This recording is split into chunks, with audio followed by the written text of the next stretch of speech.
Ugh, my hair's so staticky. Okay, welcome. So, how are you? Really, how are you? Take a moment to check in with yourself. How am I feeling right now? No right, no wrong, whatever it is. Maybe it's tired, maybe it's content, maybe it's curious, exciting, energized, present. I am content. I am content. It's another day and I'm here with you. Even though I'm just recording, it still feels like to me I am with you. What we perceive and notice come up, or experience of what comes up in your psyche, in your mind, is essentially what is reality. And so whatever exists in your mind, whatever you bring up into your mind, whatever you grab and pull into your mind and your body and your heart and your soul, is the reality, and it's in you. So when I speak about, this self-love, it's love for me and everything that is created inside of me and through me and out of me. So it's not just a real love for like Amanda. It's not this self-involved self-interest of this just love for myself. It is for everything that is in there. And there's so much space now. There's so much space. I think about a circle or a triangle or a shape, and it can be really small. Like you can have a really, really tiny one, or you can decide to expand it. And that's my word for March. So I've been doing words since December. So December was patience, January was commitment, February was possible, and March is expansion. It is expanding and allowing whatever comes through to come through, to know that I'm not necessarily the one steering everything, directing everything, that it is this co-creation. I'm going to keep repeating that. It is co-creation. It is you and this energy, or you and this source, or you and this relationship with whatever you're involved in, whatever exists in your psyche.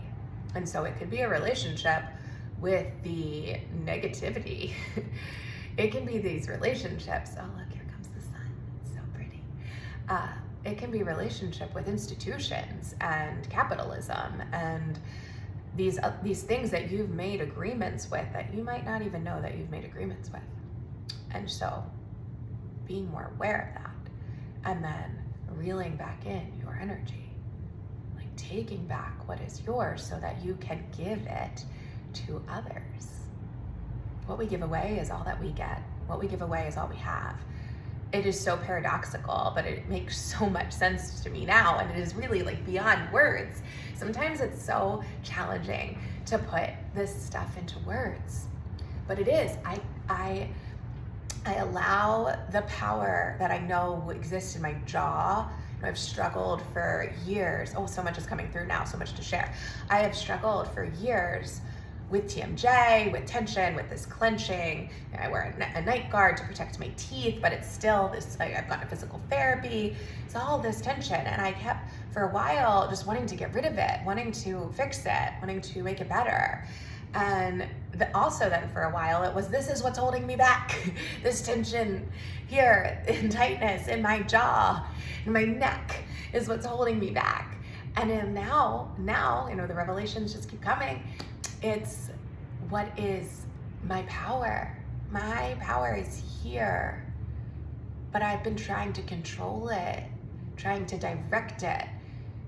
More and more as I believe that I'm like opening up more and going more, living more in the moment. Still there are binds, and there's like, there's the ego, there's the humanness, there's the overthinking.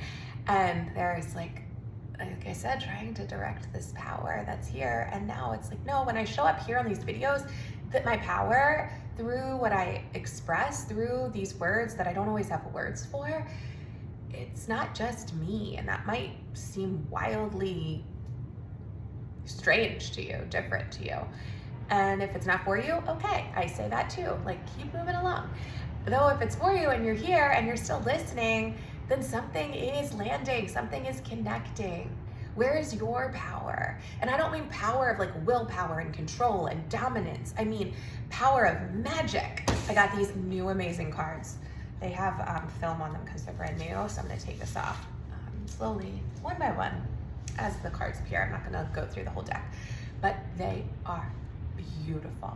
This is a tarot deck. It's the Mira Visions tarot deck. And oh my gosh, look at that. It's hard to fully put on the screen, but is that an optical illusion? No, it's not a hologram. It says it on the box. Words. Oh, okay, I'm gonna read this though. Within this box, a miracle awaits as guidance through your many states. Each card in the deck is not one but two, revealing mirrored meanings for another view. It rhymes.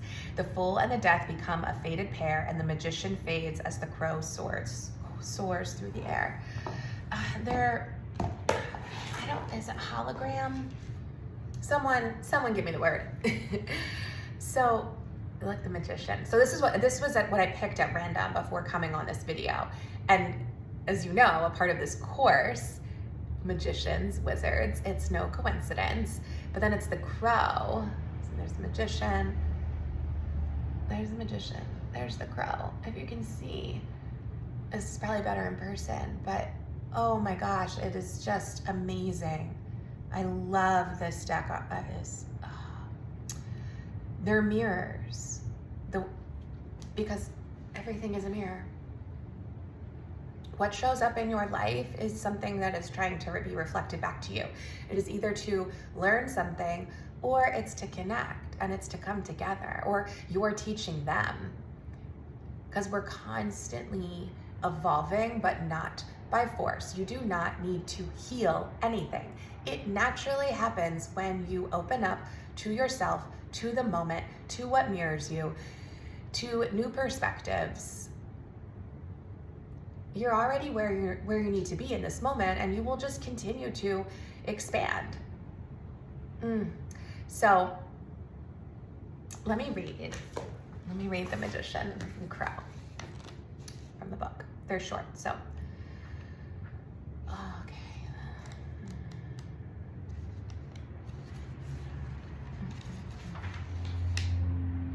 The Magician and the Crow. The Crow and the Magician. Teach us how to turn energy into a force of a creation. Alchemy, come on now, people. Like, I cannot make this up. I promise you, I pulled this card at random. Well, really, it fell out. I was shuffling and it fell, and I was like, okay, that's the card. I'm gonna shuffle too during this video. But as the crow simmers in the moon of the magician, we are reminded of the beauty around us and the creative nature of human life. You are a creator of your own life. You are a co-creator. Here is my creation. In here, I co-create with my jaw, with my words. I turn energy into a force of creation for you. I want to give this naturally, passionately, purposefully to and for you. And then I naturally receive in return.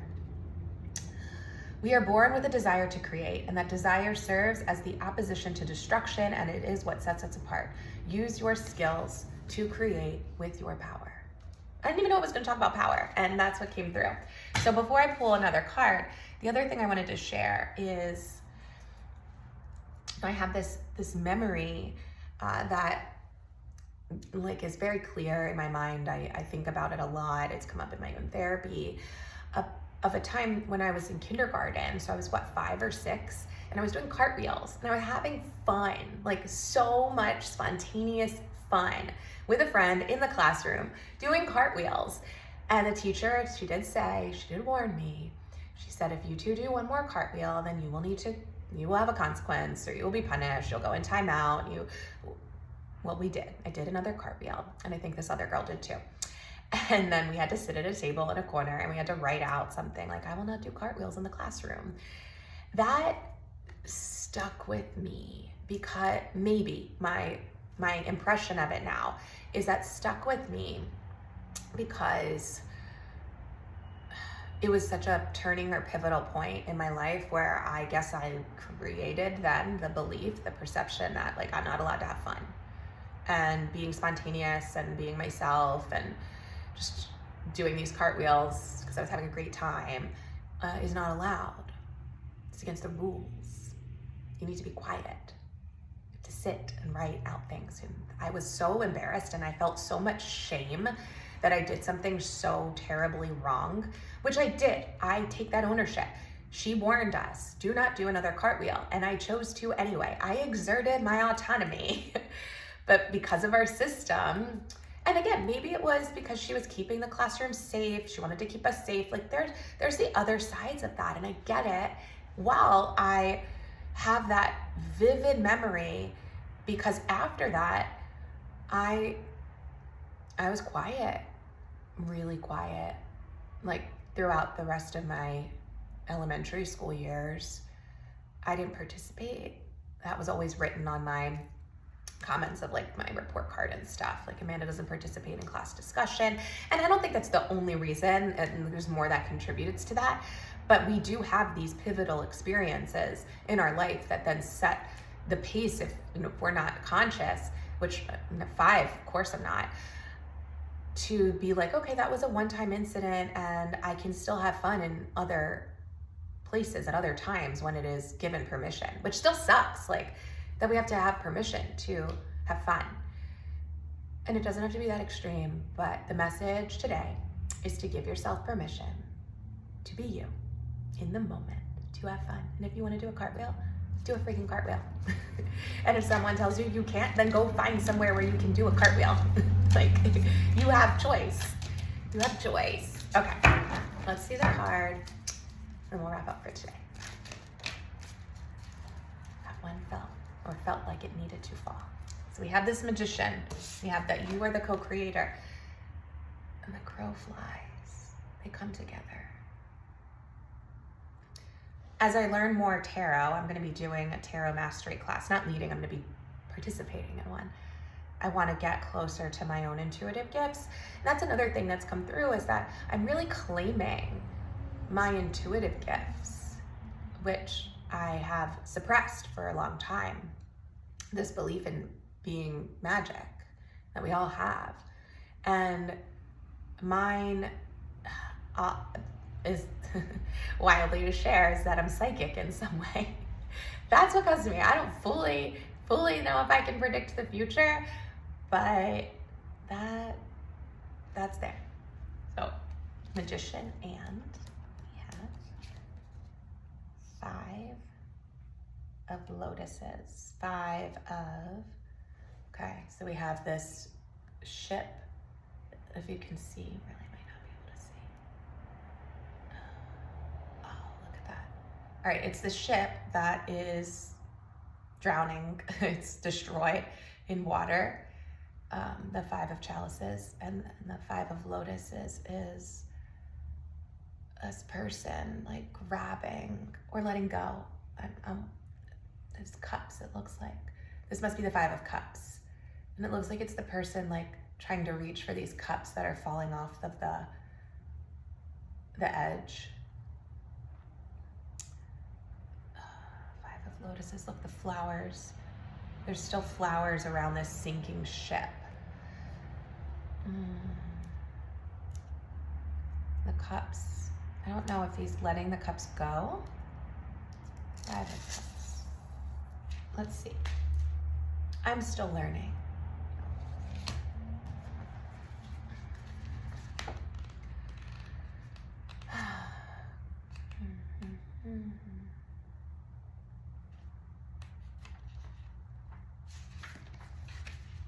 Thanks for bearing with me. 2 boats thrash around in the turbulent water while simultaneously a figure tosses the chalices off a cliff. The 5 of chalices and the lotuses ebb with disappointment. Where you are now is not where you intended to be. This doesn't mean you can't get there. Shed what is no longer serving you. Don't sit in the self-pity for too long. The ships are already sinking. The chalices have already been tossed. When the 5 appears, take it as a sign that you will experience peace. Move from the situation in whatever way you can and accept that it might not necessarily have been what you wanted it to be. Where are you in this realm of forgiveness and acceptance?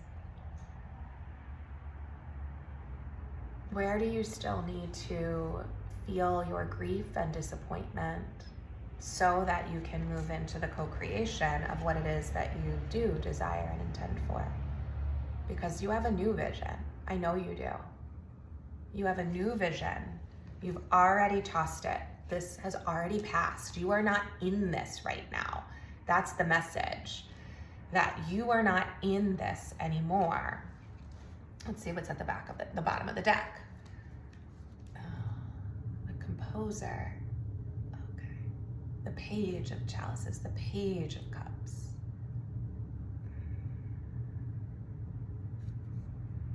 The composer. That's pretty similar to the magician, right? Oh my gosh, it's beautiful. What you created, you are sharing now. You are sharing from the disappointment, from the self-pity, because that's already happened, from the grief that's in the past. Just if there's any lingering grief or sadness, feel your way through it. You are composing, you are creating, you are the magic, and you must also share it. Give it. You do not need to cling to it. You do not need to hold on to it. There is no scarcity. It is soaring. It is coming back to you because you are in the vibration, are in the frequency of this state of new beginnings and beauty from the lotus flowers. There's a lotus in this picture. You might not be able to see. Okay, let's just read that one, the page.